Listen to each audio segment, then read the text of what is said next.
كواتە منتون ناو شەپۆڵێکین چەک سلاح پارە دنیا هەمووی لەدەست ئەوانەیە کە ئەڵێ بەگوێی خوا بکە. فەرموو بەیتی ئیبراهیمیە بۆ منتودانەوە، بەیتی ئیبراهیمانی ئیبراهیمی.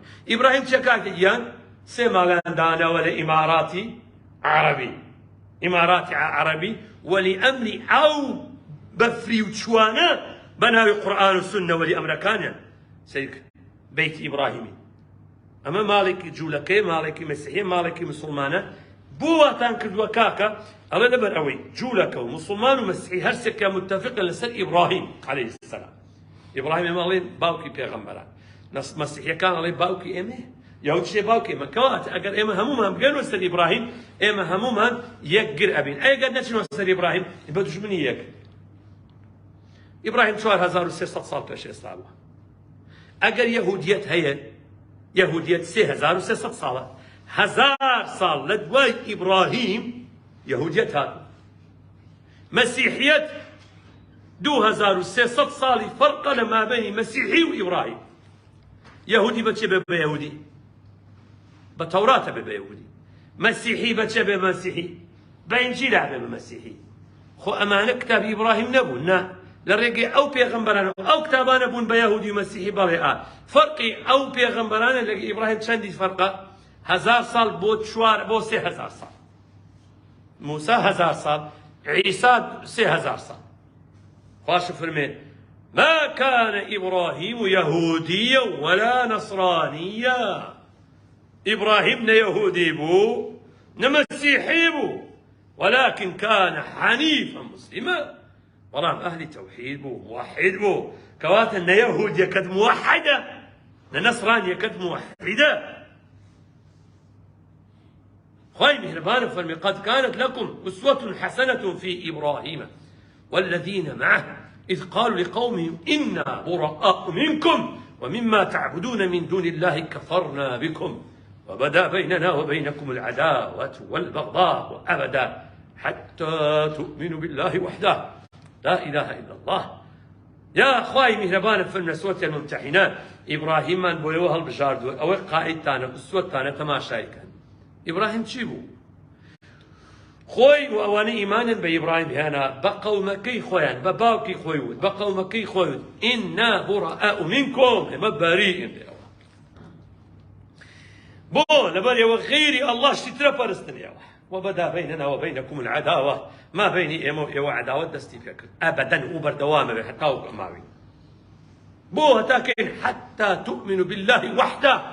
إذا إبراهيم موحد هو يكخوا ذكر عيسى خوابه كري خوابه يا ثالث ثلاثة به لهندك لا جوري مسعود بيان وعيسى جدي خواه مريم جدي خواه شو دايك عيسى أمانان دين به حق به إبراهيم هو راضي به بيتان ويا عزير كري خوابه عيسى بلانا والزول به والعياذ بالله مريم مش عافتك إدام بيزمو به أعمل لا إبراهيم قبول به شو كفر بيك بيغمر بكي وقت أوي كفر بمحمد كرد وتاوكو آدم بهموي بوي كل آمن بالله وملائكته وكتبه ورسله بإيمان بهمو بيغمر كان بيني يك بيغمر باور بيني بي كافر بي آية كسك بنسي وآية ثانية يمك القرآن كافرة تو علي أما ديني إبراهيم خواش فرمي إبراهيم حنيفا مسلما وما كان من المشركين.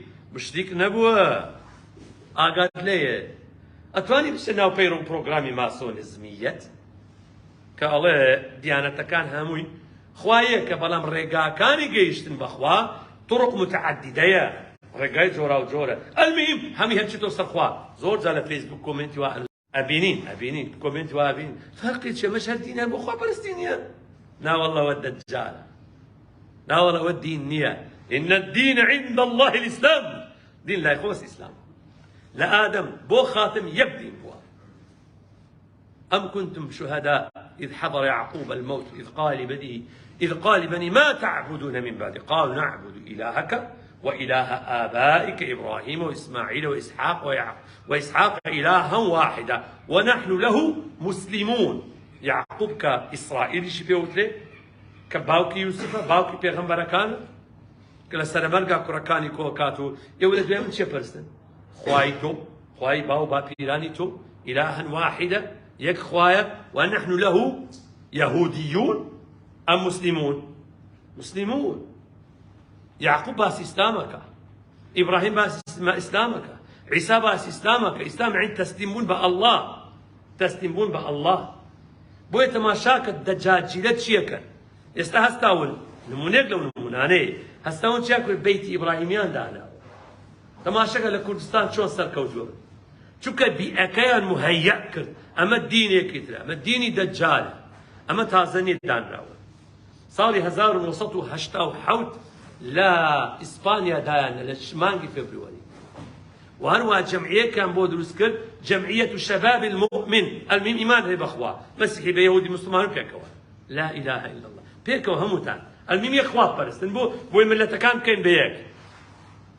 لا إله إلا الله تكذيب آياتكاني الله سبحانه وتعالى أو بيت إبراهيمية كدايان ناوى كي كإمارات لا صالح اشتو حفت سركوتو نبو دوات شيان كرد جروب يعني هنا جماعة يعني زول نحول داوى شو كبيئة مهيئ نبو إسلام قبول نبو شحرور آسا عقلانيان دروس كردن شحرور كزان الإمارات روحينا باكي تسليم كردو مردو دائما كان هنا هو سوريا شحرورك الله الزنا زنا وكات زنا تقول افرتك بخوي اجا ما رشت كربي بلا بينا خوش به اي قافتك في خوش به او راس زنانيه بيز ماريناك يعني دينك دا هنا دجال بدجالات خو او ديني قبولنيه عقل وبيش نقل خال ايات كان بكيف خوي تفسير يكر كتشي مهندسك وهندازيارك والهندازيارك فري بدينك ونمو أزان لشوي دعمك لو إماراته